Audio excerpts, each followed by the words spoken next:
Ben neler arzu ettim, karşıma çıktı neler. Bəs hardan bileydim, qismətimdir qəm kədər. Biz belə değildik, axı bizə neler oldu. Ya yolumuz bağlandı, ya bizə dəydi nəzər. Çox məni düşünmə, sən belə qəm eləmə. Bilirəm ağırdır, heç bir kəsə söyləmə. Düşmənlər sevinər, yanğı verərlər sənə. Gələcəyin qabaqdadır, dedi vaxtən demə. Çox təəssüf eyləyirəm, bəs niyə belə oldu? Gözümün nurunu yaxlayan qar əlimdən aldı. Sən ayrı, mən ayrı, yolumuzu ayrı saldı. Çox təəssüf eyləyirəm, bəs niyə belə oldu?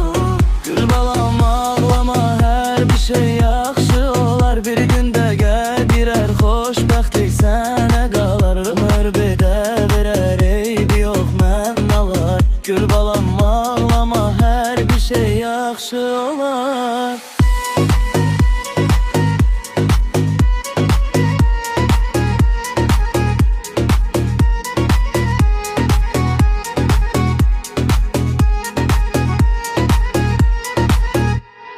Tanrıma şükür ki seni kalbime saldı. Peşman da değilim, ne olsun verdi aldı. Senden mənə bir qalan, yaşamağa sebep olan. Ağlımdan silinmez o xatirələr qaldı. Dözmedim başımın ağrısı yadımdadır. Yarımın canımın kaygısı yadımdadır. Onda gördüm seni, necə narahat idim. Gizlice ağladım, hamısı yadımdadır. Çok təəssüf eyləyirəm, bəs niyə belə oldu? Gözümün nurunu yadlar əlimdən aldı. Sən ayrı, mən ayrı, yolumuzu ayrı saldı. Çok təəssüf eyləyirəm, bəs niyə belə oldu?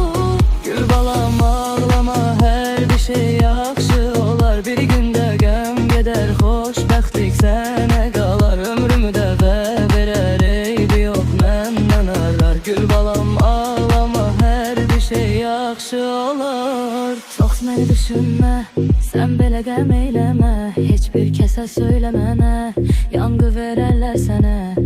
Gələcəyin qabaqdadır, bədbəxtəm demə. Dözmədin, başımın ağrısı yadımdadır. Yarımın canımın kaygısı yadımdadır. Onda gördüm seni, necə narahat edirəm. Gizlice ağlaram, hamısı niyə belə